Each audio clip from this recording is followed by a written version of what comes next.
আমি কিন্তু এই আব্বা আম্মার নিয়ে যে আমার বাড়ি রাখতে পারবেন না। এই ভাগ বাটোয়ারার মধ্যে কিন্তু আমিও নেই, আমার বউও নেই। বড় ভাই, আব্বা আম্মার কি এখন তাহলে বুনির বাড়ি পাঠাতে যাচ্ছেন নাকি?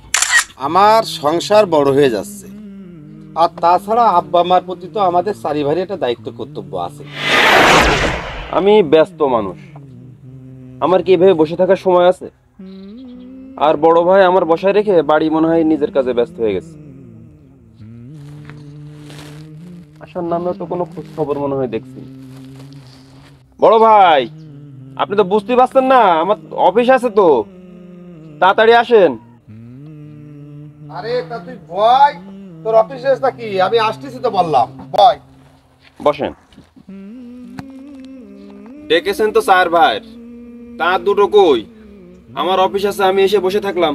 আমি সবাইকে খবর দিছি, বসির আসতে পারবে না, আর অফিস রয়েছে, আর শাকের আলী আসতেছে। আসলে বিষয়টা কি বলেন তো? আমি তো কিছু বুঝতে পারতেছি না, আপনি হঠাৎ করে ডাকলেন আমাদের। একটু ধৈর্য ধর, ওরা সবাই আসুক, তারপরে বলতেছি। আসসালামু আলাইকুম। ওয়ালাইকুম আসসালাম। এই, তুই কোনো জিনিসের গুরুত্ব দিস নে। বড় ভাই ডেকেছে কখন? তুই বুঝতে পারছিস না আমার অফিস আছে? অফিস তো আমারও আছে, তা আমি একবারে বাড়ি থেকে গুছাই গেছে বের হলাম, যাতে আবার জাতি না হয়। বড় ভাই, কি জরুরি ভাবে ডাকলেন সব বলেন। আর সময় কি রাত্রে দেওয়া যাইতো না?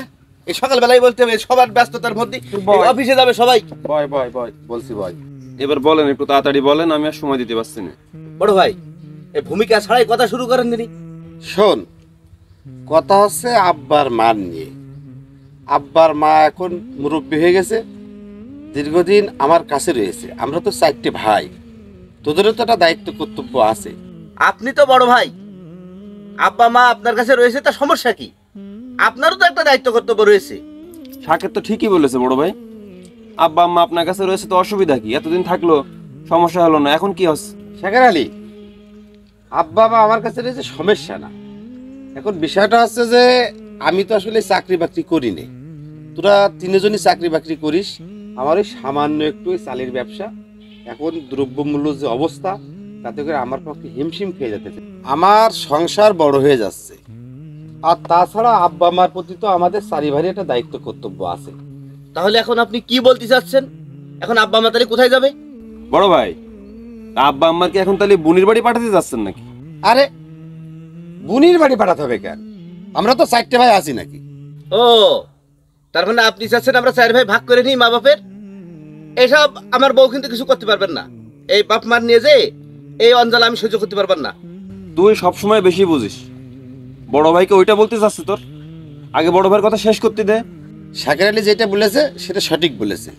এখন এই বিষয়টি তোর কোনো মতামত থাকলে তুই একটু বল। আপনাদের যে মতামতই থাকে থাকুক, আমি কিন্তু আমার মতামত ছাপ জানাই দিছি। আমি কিন্তু এই আব্বা আম্মার নিয়ে যে আমার বাড়ি রাখতে পারবেন না। এই ভাগ বাটোয়ারার মধ্যে কিন্তু আমিও নেই, আমার বউও নেই। সবে আমার বাচ্চা কাচ্চা হলো তো, এখন তাই নিয়েই তো আমার বউ সব কোনো কিছু সামাল দিতে পারছে না। আর এখন আব্বা আম্মার নিয়ে যে আবার কি করে কি করবেন না বলেন তিনি? তো এখন আপনারা দেখেন, আমি আপাতত এই ভাগ বাটোয়ারার মধ্যে নেই। তোরা কি বলতে চাচ্ছিস? আব্বা মার প্রতি কি তোদের একার নিম্নতম কোনো দায়িত্ব কর্তব্য নেই? একা শুধু আমারই ঘাড় ভাঙতে হবে, আর সারা বছর আমি এই দায়িত্ব পালন করে যাব? এই বাপ মার ভাগ বাটোয়ারা করার কোনো সময় নেই, সুযোগও নেই। আমার এখন অফিসের সময় হয়ে গেছে, আমি এখন অফিসে চলে যাচ্ছি। বড় ভাই, তাহলে আপনি যা পারেন করেন, আমারও অফিসের সময় হয়ে যাচ্ছে, আমি চলে গেলাম।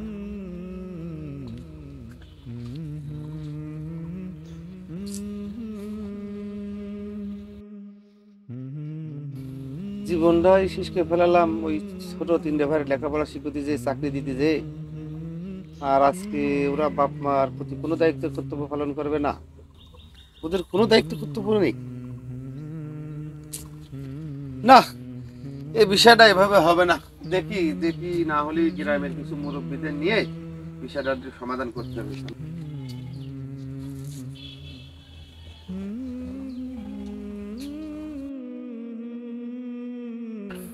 তুমি জানুর বাপ, কি ব্যাপার?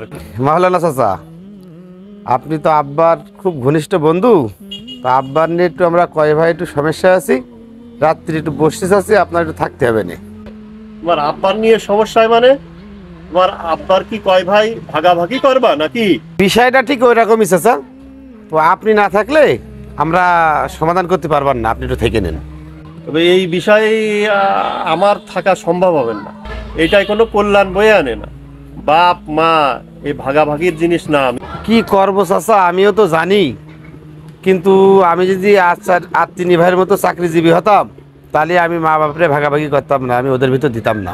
ছিল তো তোমার কাছে, কোনো সমস্যা হচ্ছিল না, আবার হুট করে ভাগাভাগি, বুঝলাম না বিষয়টা। চাচা আমি তো একটু গরিব মানুষ, আর বাকি তিনজন ওরা তো বড় লোক মানুষ, আর আমার বাড়ি খাওয়া দাওয়া সবসময় ভালো মন্দ হয় না, ওদের একটু ভালো মন্দ খাওয়া দাওয়া হয়।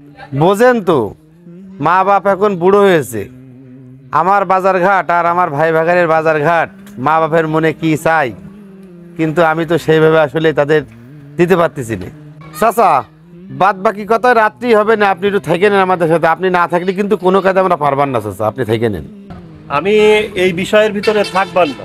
তোমরা চার ভাই মিলে দেখো কি দিয়ে কি করো। তবে আমার পরামর্শ হচ্ছে বাপ মারে ভাগ করতে যায় না, এটা খুব ভালো জিনিস না। এ ভাগ করে যত্ন করা যায় না। আপনি একটু থেকে নেন চাচা, আমি এখন উঠছি চাচা, আমি একটু ব্যস্ত রয়েছি, পরে আপনি রাত্রি আইসেন, আমি ফোন দেবেন আপনার কাছে রাত্রিবেলায়।